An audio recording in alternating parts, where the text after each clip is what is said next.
नमस्कार दोस्तों, बहुत बहुत स्वागत है आपका गर्वित ऑनलाइन क्लासेस में। तो दोस्तों आज की इस वीडियो में हम बात करने जा रहे हैं टेट क्लास के जीव विज्ञान के सैंपल पेपर के बारे में। दोस्तों जैसा कि आप जानते हैं कि कोरोना महामारी की वजह से आपका 30% सिलेबस जो है वो आपका कम कर दिया गया था, ठीक है, और 70% सिलेबस आपको पढ़ना है। लेकिन बहुत से स्टूडेंट हैं जिनके मन में डाउट है कि सिलेबस कम होने की वजह से कहीं पेपर का पैटर्न तो नहीं चेंज हो जाएगा, क्वेश्चन किस तरीके से पूछे जाएंगे, या फिर आपका दीर्घ उत्तरों में मतलब दीर्घ जो प्रश्न है उसके नंबरों में कुछ कटौती की जाएगी।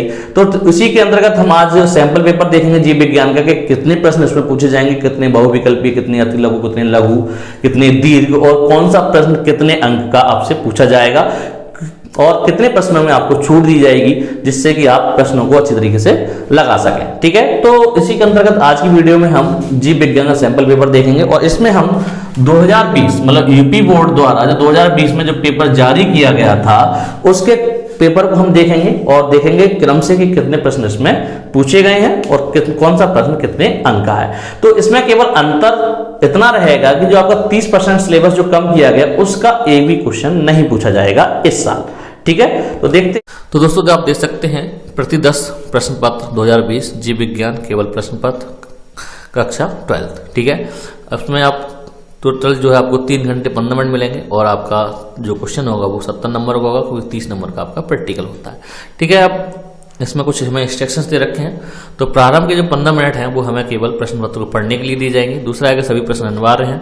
उसके बाद तीसरा है आपका आवश्यकता अनुसार अपनी पुष्टि नामांकित चित्रिका चित्रों द्वारा कीजिए। मतलब आपको चित्र भी अगर जहां पर दे रखा है वो आपको अगर बनाना है तो आप बना सकते हैं। उसके बाद सभी प्रश्नों को निर्धारित अंक के उनके सम्मुख दिए गए हैं। ठीक है, तो पहला है आपका सही विकल्प चुनकर अपनी उत्तर पुस्तिका पर लिखिए। तो टोटल इसमें आपके 4 विकल्प इसमें पूछे गए हैं। ठीक है, तो इसमें मतलब आपके बहुविकल्पी जो प्रश्न है वो 4 प्रश्न पूछे जाएंगे और प्रत्येक क्वेश्चन जो होगा वो 1 नंबर का होगा। तो देखते हैं आप, पहला क्वेश्चन जो इसमें पूछा गया वो है आपका एक प्रारूपिक उत्तरबीजी पराग कोश में लघु बीजाणु धनियों की संख्या कितनी होती है। ठीक है, तो ये आप इसमें अगर आपको पता हो तो आप सही आंसर आप टिक कर सकते हैं। नेक्स्ट है आपका कौन एंजाइम डीएनए खंडों को जोड़ने का काम करता है। उसके बाद तीसरा क्वेश्चन पूछा गया बीटी जीव विष किस जीवाणु द्वारा उत्पादित होता है। चौथा क्वेश्चन है कि एक पारस्परिक क्रिया जिसमें एक जाति को लाभ होता है और दूसरी जाति को ना लाभ होता है ना हानि होती है उसे कहते हैं। ठीक है, तो इसमें आपके विकल्प दे रखे हैं और जो आपको लगता है वो सही है उस पर आप रखेंगे। नेक्स्ट है आपका क्वेश्चन नंबर 2। तो सेकंड में आपके टोटल 5 क्वेश्चन पूछे गए हैं और प्रत्येक प्रश्न जो है वो 1 नंबर का है। टोटल जो सेकंड है वो 5 नंबर का क्वेश्चन बनता है।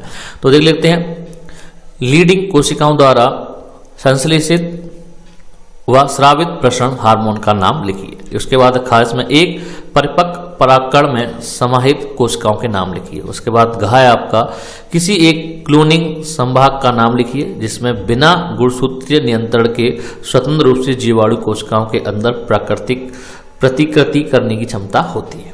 उसके बाद है आपका घ प्राकृतिक भरण का सिद्धांत प्रतिपादित किया। उसके बाद है डा शाकाहारी जीवों में अपनी आहार पूर्ति करने वाले उपभोक्ताओं को क्या कहते हैं। ठीक है, तो ये रहा आपका क्वेश्चन नंबर 2। उसके बाद बात करते हैं क्वेश्चन नंबर 3। तो इसमें भी आपके टोटल 5 क्वेश्चन पूछे गए हैं और प्रत्येक प्रश्न जो है वो आपका 2 अंक का है और कहने का मतलब ये जो है आपका 10 नंबर का पूरा प्रश्न आएगा। ठीक है, तो इसमें देखते हैं पहला क्वेश्चन आपका प्रतिजैविक से आप क्या समझते हैं, किन्हीं 2 प्रतिजैविकों के नाम लिखिए। उसके बाद आपका खा स्टैनली मिलर का प्रयोग का आरेखीय निरूपण कीजिए। उसके बाद गा एक स्थलीय परितंत्र में फास्फोरस चक्र के सरलीकृत मॉडल का चित्र बनाइए। उसके बाद घा यदि एक समुद्री मछली का अवलवण जल की जल जीवशाला एक्वेरियम में रखा जाता है तो क्या वह मछली जीवित रह पाएगी। तो इस पर हमें कार्ड बताना है। ठीक है, नेक्स्ट है आपका डा वाटसन एवं क्रिक द्वारा प्रस्तुत किए गए द्विकुंडली डीएनए मॉडल का नामांकित चित्र बनाइए। तो ये भी आपका 2 नंबर। तो नेक्स्ट है आपका क्वेश्चन नंबर 4 जिसमें आपके टोटल 4 क्वेश्चन पूछे जाएंगे और प्रत्येक प्रश्न जो है वो 3 अंक का होगा। टोटल ये सेक्शन जो है वो 12 का होगा। ठीक है, 12 नंबर का। तो देखते हैं इसमें पहला क्वेश्चन क्या है, अंड प्रजक प्राणियों की संतानों का उत्तर जीवन सजीव प्रजक प्राणियों की तुलना में अधिक जोखिम युक्त क्यों होता है। ठीक है, व्याख्या करें। तो व्याख्या करनी है। नेक्स्ट है आपका खा त्रिसंलयन क्या है, यह कहां और कैसे संपन्न होता है। त्रिसंलयन में सम्मिलित न्यूक्लियाई केंद्रकों का नाम लिखिए। ठीक है, तो ये भी 3 नंबर का। नेक्स्ट है आपका निम्नलिखित में विभेद कीजिए, मतलब अंतर बताना है। शारीरिक रोध और कोशिका रोध, उसके बाद एलर्जी और स्वप्रतिरक्षा रोध। ठीक है, ये भी 3 नंबर का। नेक्स्ट है आपका सुपोषण झील का किस प्रकार काल प्रभावन दर्शाता है। तो तो ये 3 नंबर का। इसमें आप 5वां क्वेश्चन चलता है, तो 5वें क्वेश्चन में भी आपके टोटल 4 क्वेश्चन पूछे जाएंगे और प्रत्येक क्वेश्चन जो है वो आपका 3 अंक का होगा, तो ये भी आपका 12 नंबर का पूरा 5वां प्रश्न बैठता है। ठीक है, देख लें पहला क्वेश्चन क्या है। टिप्पणी लिखिए अनुलेखन पर और अंतरण मतलब RNA, तो tRNA पर आपको टिप्पणी लिखनी है। उसके बाद कहा है कि ई कोलाई जैसे जीवाणु में मानव जीवन की क्लोनिंग एवं अभिव्यक्ति के प्रायोगिक चरणों का आरेखीय निरूपण प्रस्तुत करें, तो ये भी 3 नंबर का। नेक्स्ट है आपका किशोरों को अल्कोहल या ड्रग सेवन के लिए क्या प्रेरित करता है और इससे कैसे बचा जा सकता है, तो ये भी 3 नंबर का। नेक्स्ट है चिकित्सा में जैव प्रौद्योगिकी का क्या उपयोग है, तो ये भी 3 नंबर का है। ठीक है, नेक्स्ट है क्वेश्चन नंबर 6, तो क्वेश्चन नंबर 6 में आपके टोटल 4 क्वेश्चन है और ये भी आपका 3 नंबर का, तो ये भी जो क्वेश्चन नंबर 6 वो भी टोटल आपका 12 नंबर का बैठेगा। ठीक है, तो 12 नंबर में देखते हैं पहला क्वेश्चन क्या है आपका, जैव उर्वरक किस प्रकार के मृदा की उर्वरता को बढ़ाते हैं, तो ये भी 3 नंबर का। नेक्स्ट है आपका खा अनुकूलनीय विकिरण के एक उदाहरण का वर्णन करें, ये भी 3 नंबर का। नेक्स्ट है आपका गा एक्सोन्यूक्लियज एवं एंडोन्यूक्लियज के बारे में समझाइए, इनके कार्य लिखिए। उसके बाद है घा नस्ल ब्रीड शब्द से आप क्या समझते हैं, पशु एवं तथा मुर्गी की उन्नत नस्ल का एक एक उदाहरण दीजिए तथा अंतर प्रजनन तथा बहिः प्रजनन के बीच एक मुख्य अंतर लिखिए, तो ये भी आपका 3 नंबर का क्वेश्चन होगा। नेक्स्ट है आपका 7वां, तो 7वें क्वेश्चन में केवल आपको 5 नंबर वाला दीर्घ उत्तरीय है और केवल आपको एक ही प्रश्न करना है, केवल कहने वाला उसमें आपको छूट दे रखी है।